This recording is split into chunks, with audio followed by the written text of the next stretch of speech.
И в продолжение темы на носу весенние каникулы, небольшая передышка для ребят и их родителей. Но вот чем будут заняты их чада, на этот вопрос однозначного ответа нет. Главная задача не предоставить ребенка самому себе, а постараться занять его чем-то полезным, считают общественники и представители власти. Они на этой неделе провели несколько встреч, на которых обсудили, как уберечь ребенка от беды. Анна Зубарева эти знания впитала в себя как губка.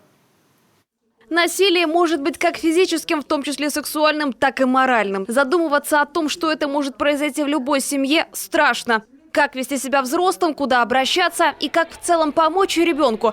Ответы на эти вопросы сегодня знать родителям остро необходимо, чтобы ни в коем случае не растеряться и не сделать еще хуже. В семье, на улице, в школе, где угодно.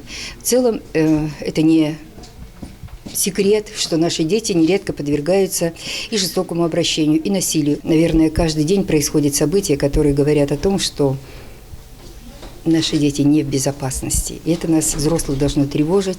Меры общественного, или, как его еще называют, родительского патруля, зарекомендовала себя во многих регионах России. И у нас тоже. Это совместная работа учителей, родителей, общественников, власти. Парламентарии Коми убеждены. Нужно расширять территорию проекта и круг его участников. А еще, чтобы за координацию отвечало именно правительство. Так можно куда быстрее добиться системной отлаженной работы. Особого внимания, к слову, дети требуют летом, когда проводят много времени без присмотра в парках, на дорогах и в воде. В этот процесс влилось очень много людей. Эти люди, в большей степени, конечно, инициатива исходила от сыктывкарцев, подключалась Ухта. И я вам хочу сказать, что результат вот такой общественной активности, это, наверное, если мы говорим про реку, про воду и доступы к ней, спасенные, наверное, порядка 20 детских жизней. Это абсолютно прямо задокументировано. А вот представители МВД, в свою очередь, уже призывают, несмотря на всю занятость родителей, обращать внимание на своих детей. Знать, с кем они общаются, крайне важны. Доверительные отношения в семье, чтобы школьник не боялся и хотел рассказать, что происходит с ним вне дома. Важно еще контролировать режим своего ребенка.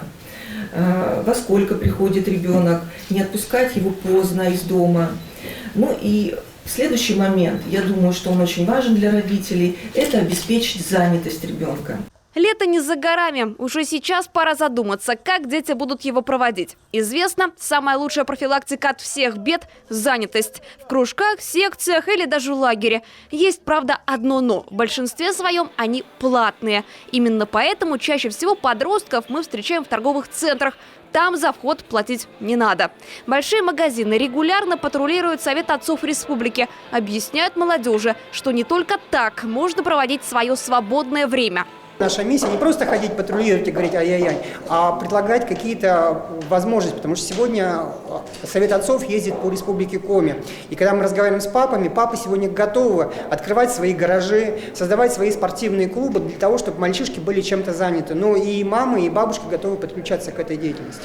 Задача общественников – предложить ребятам те возможности бесплатного формата, которые сегодня есть в библиотеках, спортивных учреждениях, образовательных организациях и социальных центрах, используя по максимуму инфраструктуру государства.